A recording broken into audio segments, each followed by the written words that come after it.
5 reasons why business owners should have trust and be knowledgeable of trust. I said 5, but I got more than 5, so we gonna see. All right. Who's that guy? So first off, we gonna work into these steps. There's revocable living trust, and then there's irrevocable trust. Can be changed or revoked.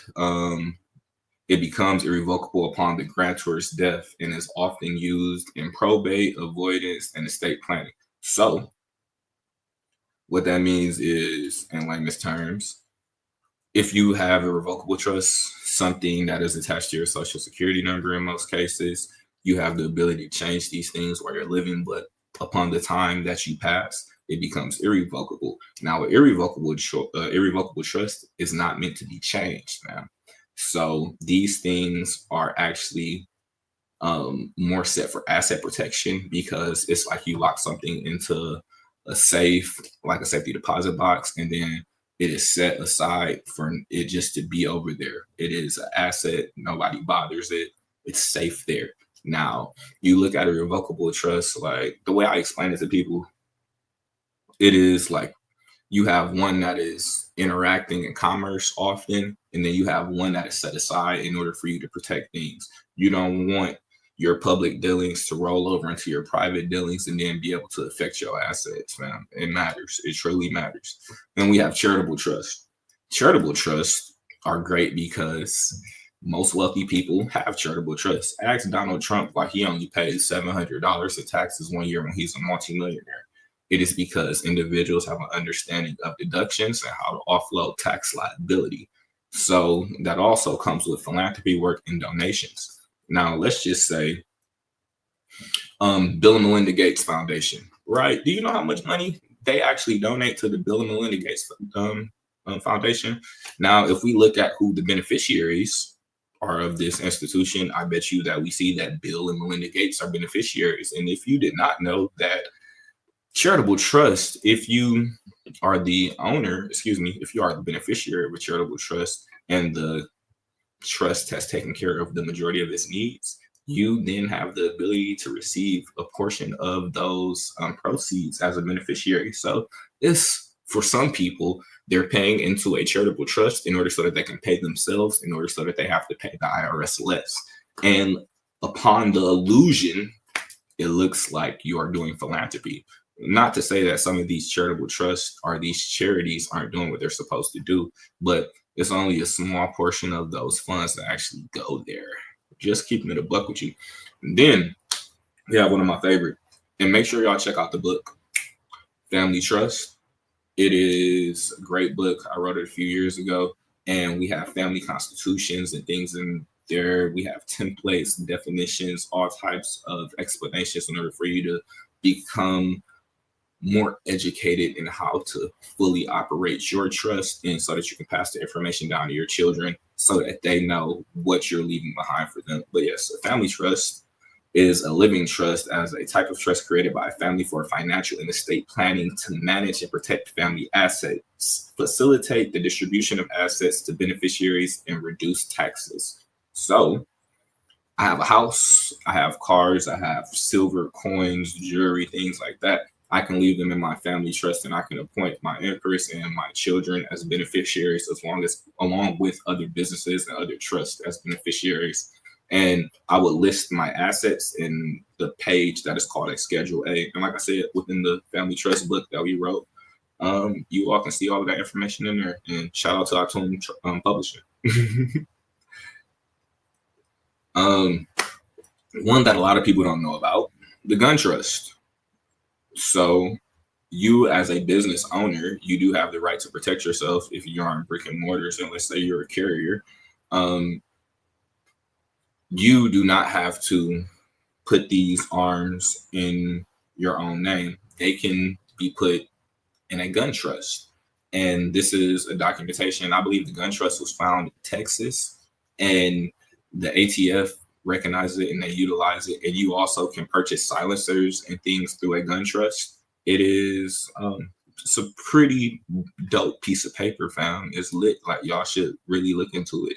So when you see gun trust, Also known as a firearms trust. For the NFA trust, it is trust established to manage the ownership and possession of firearms, including National Firearms Act, such as suppressors, short barrel rifles, short barrel shotguns, machine guns, and certain other regulated firearms. A gun trust can also designate multiple trustees or authorized users who are legally allowed to possess and use trust firearms. This can include family members and friends. So, in the gun trust for my family, if I list myself as a beneficiary, my children as a beneficiary, all of my family members, there isn't an issue if anyone picks up a firearm within that structure because legally they have the ability to do so.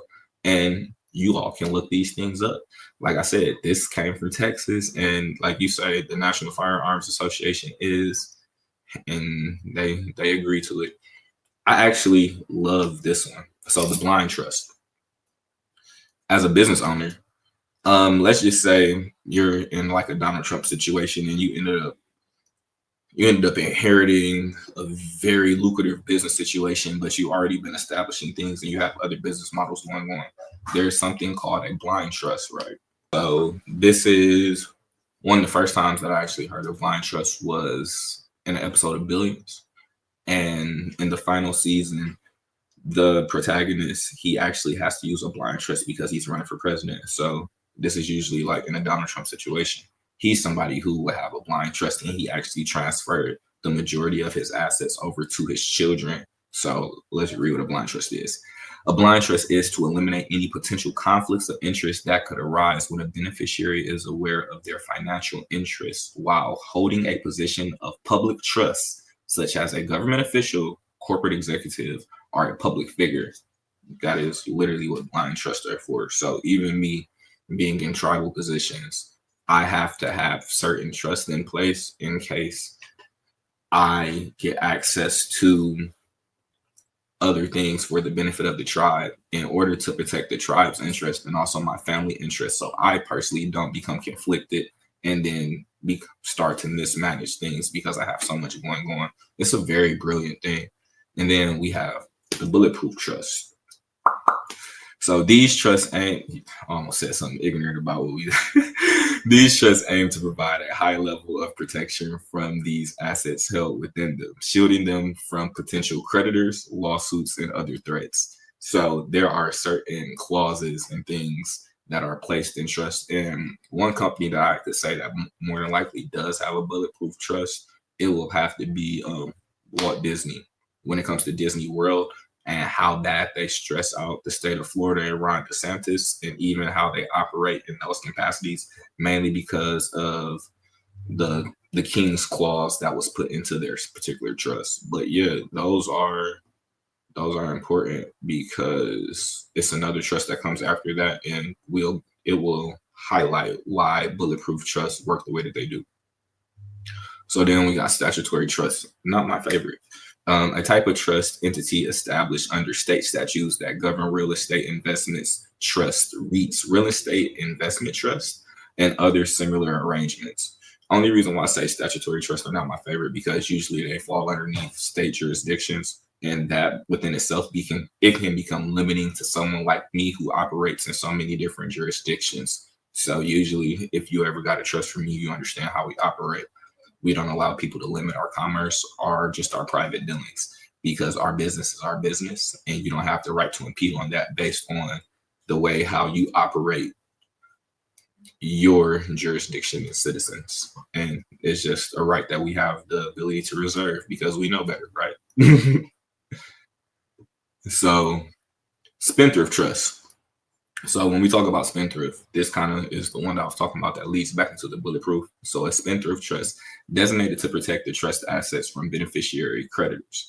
It restricts the beneficiary from accessing the trust principal and may provide only for income distributions. So a spendthrift trust is literally established in order to protect you from, like debt issues. So whenever you hear somebody talking about like debt deletion and things like that, like how to remove debt with a trust, they're referring to spendthrift aspects and spendthrift clauses. And a spendthrift clause or a spendthrift trust like incorporated into a bulletproof situation with a bulletproof trust. It is like very airtight, and it makes it easy for you to correct any debt situations that you have put yourself in, as far as the representation of you, yourself, versus the entity. So you have to make it clear.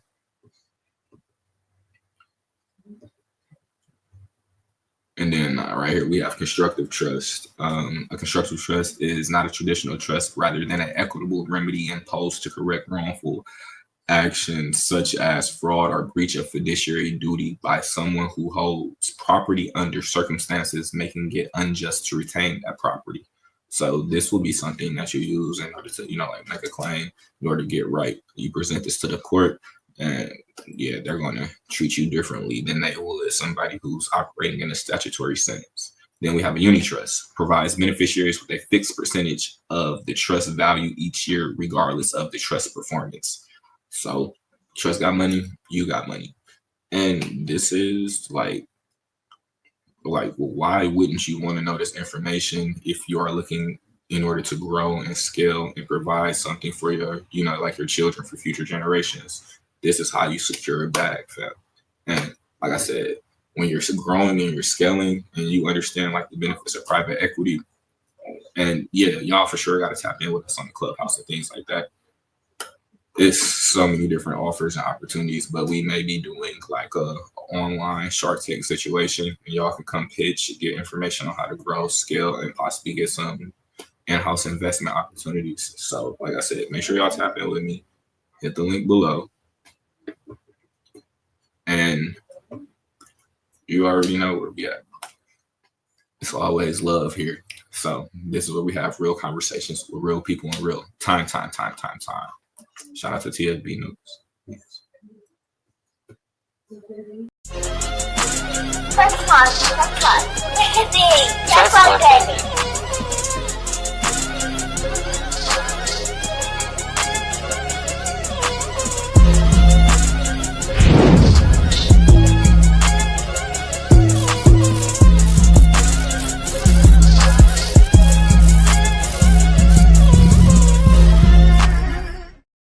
Smash that like button. Subscribe now.